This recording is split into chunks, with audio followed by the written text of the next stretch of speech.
whole theory's less complicated than this! Amidst all the fighting, Scorpion grabs Katana and takes her back to the Emperor. Sucker! Na na na na na! Meanwhile, we cut to Sonya, who looks like she's pretty busy breaking into Jurassic Park, trying to find more pointless fight scenes to partake in. She comes across her counterpart named Jax, who just had the best steroid injection he ever had in his life. All right, stand back. Let's see what I'm made of. Whoa, it turns out I'm made of awesome.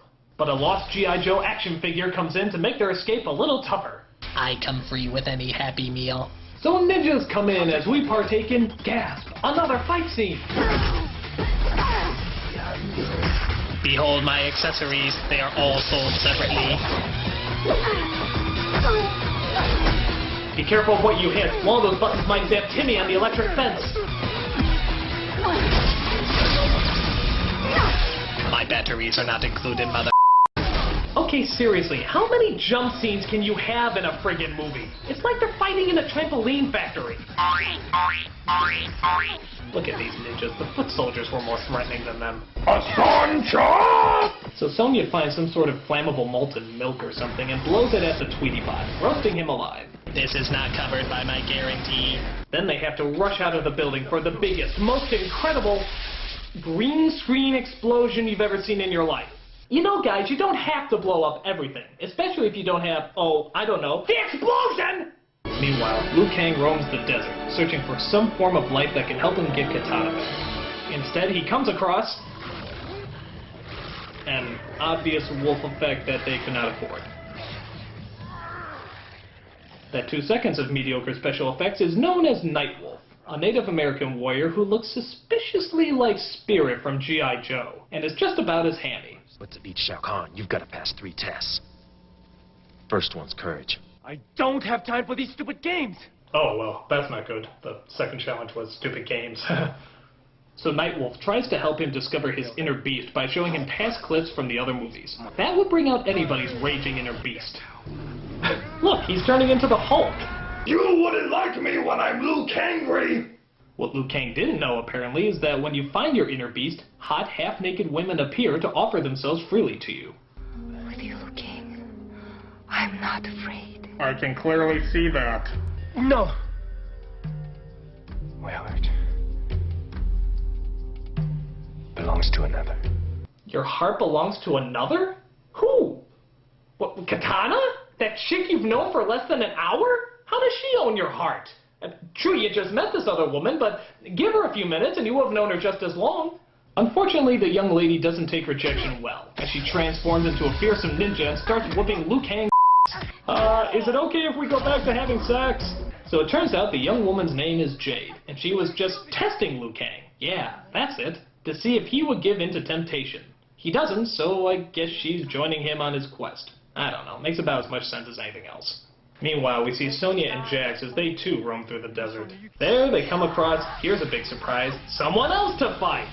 Katana? You wish. Oh, glad to meet you, you wish. I seriously cannot believe how many fight scenes there are in this movie. I mean, look at this, it's just 2 women fighting each other, covered in mud. Heaving their large breasted bodies onto each other, touching one another, rolling around, grabbing each other's hair, getting all dirty, messy mud all over their bodies, forcing their clothes to cling to their skin ever so tightly, revealing their slim, feminine figures for all of us to see, biting and clawing at each other, giving into their animal instincts, clawing one another like cats, and hissing and screaming until one of them comes out victorious. Oh, yes! Oh, yes! Like that! Oh, God! Oh, yes! Oh, yes!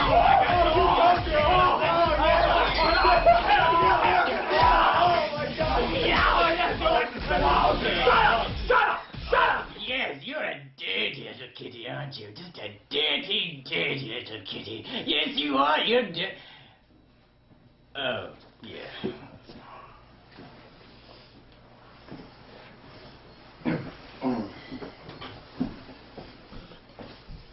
So after that scene, Sonya defeats You Wish and is suddenly attacked by, Bowser's anorexic sister, but is saved by Jax, who puts that computer-generated sock puppet in his place.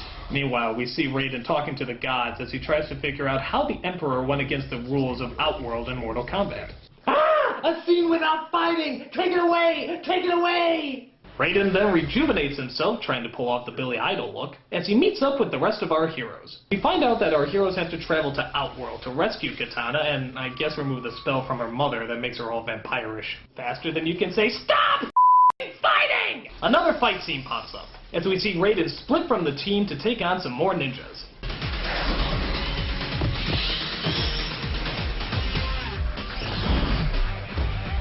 So are you guys gonna hit each other, or...? Could you maybe stop doing flips and actually attack one another?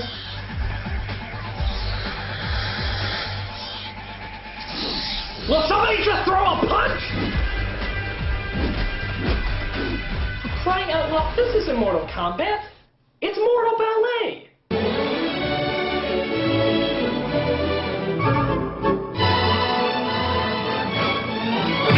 Well, I had enough of this fight. Let's see how the other guys are doing fighting the vampire chick. Hey! What, you fought her off screen? Are you telling me that I missed another possible girl-on-girl action scene? What a ripoff! But they were fighting in Jello, too. So Liu Kang breaks into the fortress to rescue Katana. I guess it looks like smooth sailing from here. It's a trap, Lou. Oh! Thanks! Were you gonna tell me that before or after he cut my head off? So Liu Kang fights the worst fencer's costume he ever saw and gets Katana out of her cage. Here, Katana tries to use her magic to break her mother from the Emperor's spell. But her magic doesn't work, as the Queen escapes their grasp by doing her Wonder Woman twirl. So, what now? If Sindel is not the key to closing Khan's portals, then Khan has a higher allegiance. Wait a second. That tattoo, I've seen it before.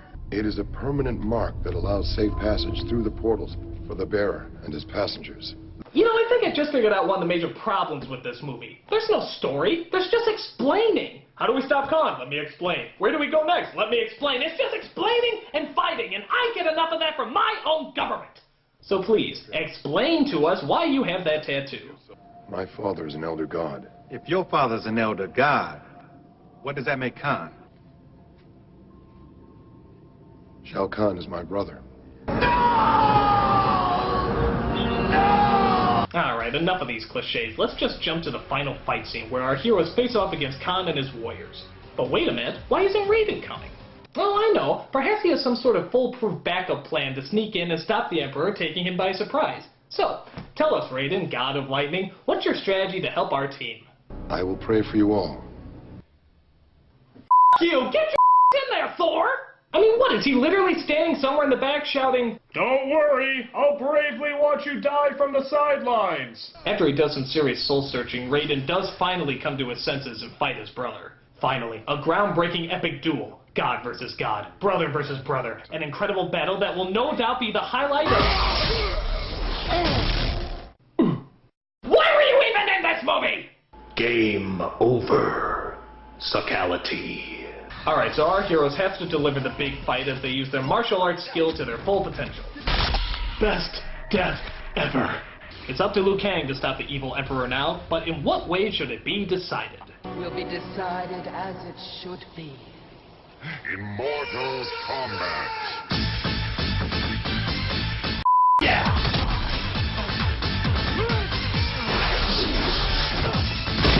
Oh?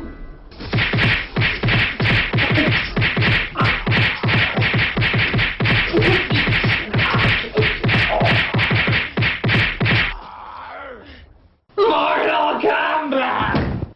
But Liu Kang gives into his inner beast and becomes... whatever the this is. But so does Khan, who magically transforms himself into a giant... Okay, how can we take this seriously? How would the duck have better effects than this? So Liu Kang, of course, defeats Khan. His father turns into a Rubik's Cube. They get Katana's mother back, restore order to the world, and they live happily ever after. Or do they? Yeah, they do pretty much.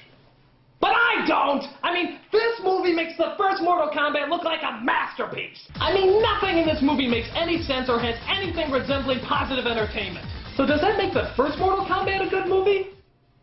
No, but it definitely makes it a movie. Which is more than I can say for this p***. If you have a chance to pass it up, do so, and never look back as long as you live.